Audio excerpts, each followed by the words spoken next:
Welcome to the part 8 of our chapter is matter around us pure. तो हमने पिछली classes में हमारे तीन टाइप के मिक्सचर्स को स्टडी किया था। एक था होमोजेनियस ट्रू सॉल्यूशन और बाकी दो थे heterogeneous colloidal and suspensions. Next we had also started with the separation techniques of different mixtures. तो सबसे पहले हम लोग डिस्कस कर रहे थे सॉलिड इन सॉलिड मिक्सचर्स अगर है हमारे पास तो उसके कॉन्स्टिट्यूएंट्स को हम कैसे कौन से फिजिकल मेथड्स यूज करके किस तरीके से सेपरेट कर सकते हैं। तो हमने उसमें विनोइंग, मैग्नेटिक सेपरेशन, सीविंग, ये सारी commonly hand picking, commonly use practices को अंडरस्टैंड किया था।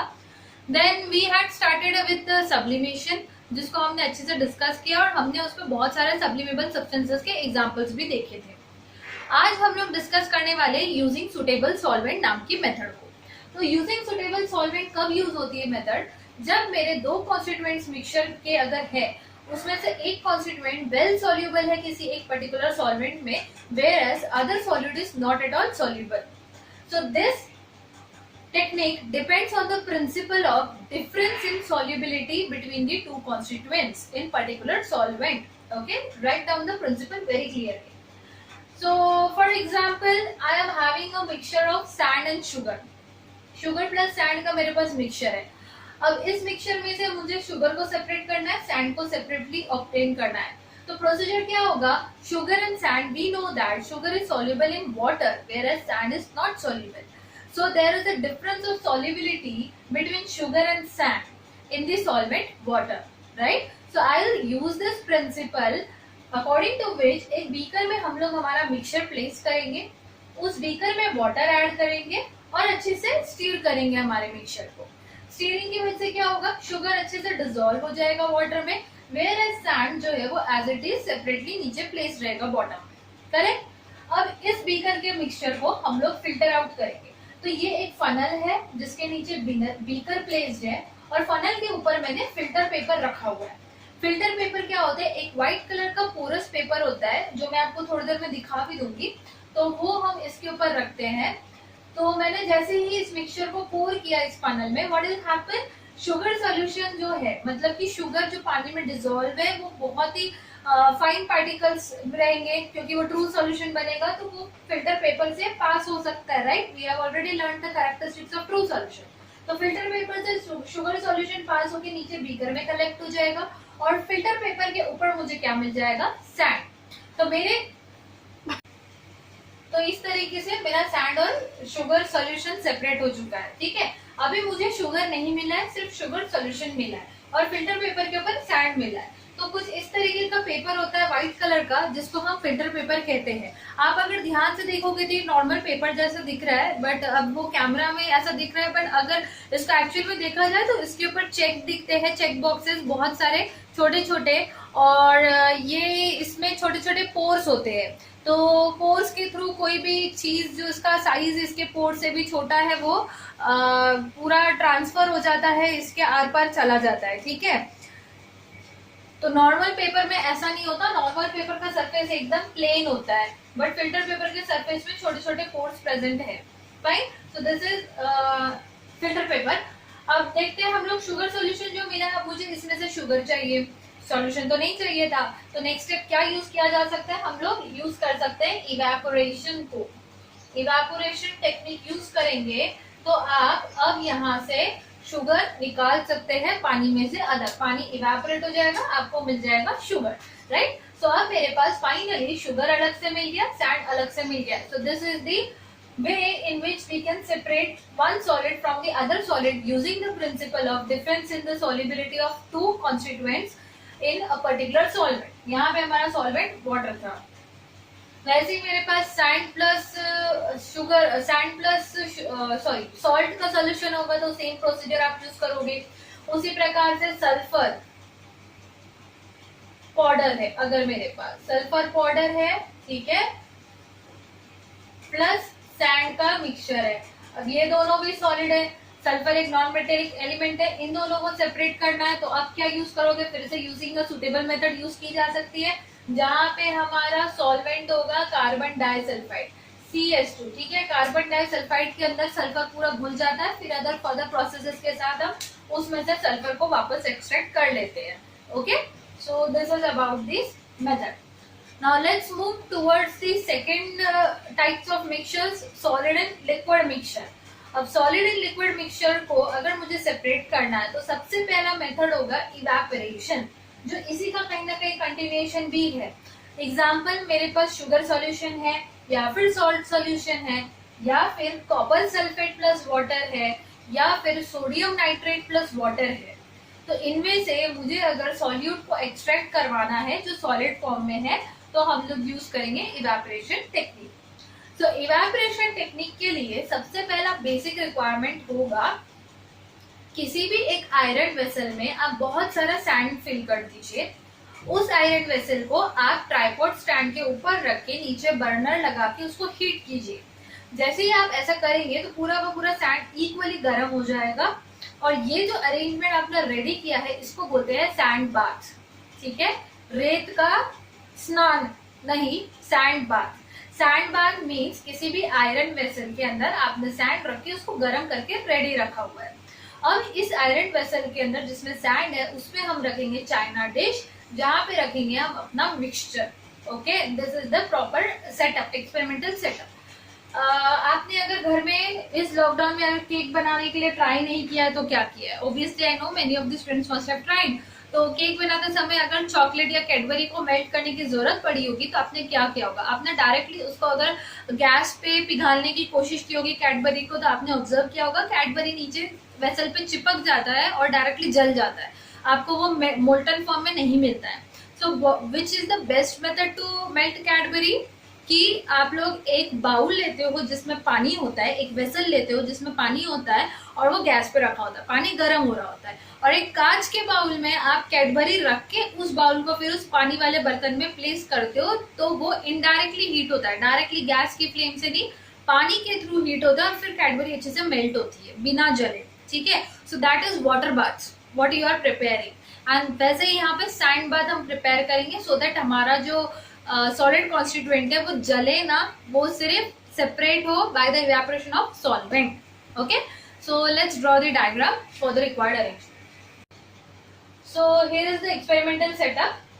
प्लीज मेरे ड्राइंग को माफ कर दे, बहुत ही खराब है, आप लोग उसको समझ के अच्छे से बना लो. ठीक है, ओके. सो ये बंसन बर्नर है, ट्राइपॉड स्टैंड है, ट्राइपॉड मतलब 3 पैरों वाला, एक तीसरा पैर उसका बर्नर के पीछे जो दिख नहीं रहा है, ऊपर है वायर बेस रखा हुआ है, फिर हमारा सैंड बाथ बनाया हुआ है, आयरन वेसल के अंदर सैंड रखी है, then I place china dish जिसके अंदर मेरा मिक्सचर रहेगा. So here we are considering a mixture जो है ब्लू इंक. तो ब्लू इंक या फिर जो इंक आप इंक पेन में भरते हो या इन मार्कर्स में भी भरी जाती है, आपको लगता है कि वो एक प्योर सब्सटेंस, एक कंपाउंड होगा, बट ऐसा नहीं है. Ink is a mixture of different components. तो बेसिकली जो डाई होता है जिसकी वजह से इसको ब्लू कलर आया है इंक को, तो वो डाई का कंपोनेंट सॉलिड होता है जो वाटर जैसे सॉल्वेंट में डिसॉल्व है. तो ये सॉलिड को इस लिक्विड से निकालने के लिए हम जो मेथड यूज करते हैं वो है evaporation. So this method is used basically जब हमारे कॉन्स्टिट्यूएंट्स वॉलेटाइल ना हो. वॉलेटाइल मतलब कैप ओपन करते ही उड़ जाना अपने आप. ठीक है, जिसका बॉइलिंग पॉइंट बहुत कम रहता है, जिसकी वजह से वो क्विकली अपने वेपर्स में कन्वर्ट होके निकल जाएगा. तो वॉलेटाइल नहीं होना चाहिए, नॉन वॉलेटाइल. और क्या होना चाहिए? डिफरेंस इन बॉइलिंग पॉइंट होना चाहिए या इवेपोरेशन कैपेबिलिटी होना चाहिए. So the principal use for the evaporation technique will be that one of the constituent will evaporate quickly on heating whereas other one won't show any change on heating. Okay, so China dish में हमने blue ink को place कर दिया, हमने on किया हमारे burner को, sand bath already गर्म हो चुका था. अभी बर्नर ऑफ कर देंगे और हम वेट करेंगे थोड़ी देर के लिए. तो थोड़ी देर बाद सैंड बाथ की वजह से इवनली हीटिंग मिल रहा है चारों तरफ से चाइना डिश को, क्योंकि सैंड चारों तरफ से गर्म होकर फैला हुआ है. जैसे जैसे गर्म होते जाएगा पानी इवेपोरेट होता जाएगा. हमने क्या किया? बर्नर ऑफ रखा है. बर्नर ऑन रखोगे तो पानी बॉईल होगा. हमें पानी को बॉईल नहीं करना है, क्योंकि अगर पानी बॉईल हुआ तो हो सकता है कि उसके अंदर जो सॉलिड कंपोनेंट है वो भी बॉईल हो जाए और वो डिकम्पोज हो जाए, वो बर्न हो जाए या फिर किसी और सब्सटेंस में कन्वर्ट हो जाए. तो हमें उसको डिकम्पोज नहीं कराना है, हमें उसको सेपरेट करना है. So we need not boil the mixture, we will only heat the mixture till the point the water gets evaporated, and evaporation obviously occurs below the boiling point, right? So after turning off the burner you will observe that water जो vaporise होके निकलते जा रहा है और मेरे पास at the end of the procedure क्या बचने वाला है, सिर्फ सॉलिड ड्राई इंक के जो ब्लू इंक के जो सॉलिड कंपोनेंट्स है वो नीचे चिपके रह जाएंगे वेसल के बॉटम पे, इस तरीके से यहाँ चिपका रह जाएगा। तो आप इसको अगर ऐसे हाथ लगाओगे तो आपको हाथ में मिलेगा। कई बार आपने देखा होगा कि आपका जो इंक है, सपोज आप इंक पेन यूज करते हो अगर फाउंटेन पेन, तो इंक कहीं गिरा है किसी मेटालिक पार्ट में, इवन पेन के कैप के अंदर भी कई बार होता है, जैसे मेरे मार्कर पेन के अंदर भी हुआ है, इंक कहीं पे भी टच हो गया अगर और वो ड्राई हो गया तो आप उसको ऐसे टच कर दो तो आपके हाथ में पाउडरी टाइप लगता है ना, ड्राइड ऐसा फील होता है, राइट। तो वो क्या है, उसका जो पानी है वो इवेपोरेट हो चुका है और जो सॉलिड कंपोनेंट थे डाई के वो सेटल है उस कैप के ऊपर। That's why you are able to feel that solid thing जब आप उसको हाथ में ऐसे लेके फील करोगे। This shows that ink is a mixture, not a pure substance, mixture of what solid and liquid. So evaporation is such a technique to separate such kind of mixtures के constituents। अब मेरे पास sugar plus water का solution होता या salt plus water का solution होता तो same procedure use की जाती, और फर्क क्या होता सिर्फ कि चाइना डिश के अंदर मुझे eight the end of the procedure salt या शुगर मिल जाता और वाटर इवेपोरेट हो चुका होता। अब शुगर और सॉल्ट से तो आप क्लियरली समझ सकते हो, अगर मैंने बर्नर ऑन रखा होता और पानी बॉईल हो रहा होता तो क्या हुआ होता, पानी उड़ने के बाद मेरा शुगर पूरी तरीके से जल के कैरामल बन के चिपक के खराब हो चुका होता। तो मुझे कैरामल या बर्न चारकोल नहीं चाहिए, शुगर चारकोल नहीं चाहिए, मुझे शुगर चाहिए। That's why we are using evaporation, we are turning off the burner. Next burner जो इवेपोरेशन है, इसी टेक्निक से एक दूसरा टेक्निक इसका चाइल्ड बोल सकते हैं हम, है जो है आपका क्रिस्टलाइजेशन। ओके, तो आप अगर आपका एनसीईआरटी का टेक्स्ट बुक उठा के देखोगे तो वहां पे इवेपोरेशन की जगह क्रिस्टलाइजेशन बहुत अच्छी से एक्सप्लेन किया हुआ है। तो वहां पे किस चीज का क्रिस्टलाइजेशन किया है, copper sulphate CuSO4, blue colour के क्रिस्टल्स होते हैं इसके, कुछ स्टूडेंट्स ने मेरे पास लास्ट ईयर देखा भी होगा, प्लस वाटर। तो कॉपर सल्फेट का सॉल्ट का सॉल्यूशन है, copper sulphate is a kind of salt not edible, which is not edible. इस सॉल्ट का वाटर में सॉल्यूशन है। अब इसको सेपरेट करना है तो हम क्रिस्टलाइजेशन यूज करते हैं। सेम सेटअप होगा, सेम एक्सपेरिमेंट होगा, फर्क क्या होगा, during the process of cooling, ठीक है, जब बर्नर ऑफ करके पानी इवेपोरेट होने के लिए छोड़ दिया हमने तो हम उसको फिल्टर पेपर से ढक देंगे। फिल्टर पेपर क्या होता है, अभी मैंने दिखाया था आपको, बता रही था। तो फिल्टर पेपर क्या करेगा, सारा का सारा मॉइस्चर अच्छे से एब्जॉर्ब करेगा, जो आखिरी में कॉपर सल्फेट का पाउडर बचने वाला है उसमें भी बचा कुचा मॉइस्चर जो होगा उसको एब्जॉर्ब करेगा।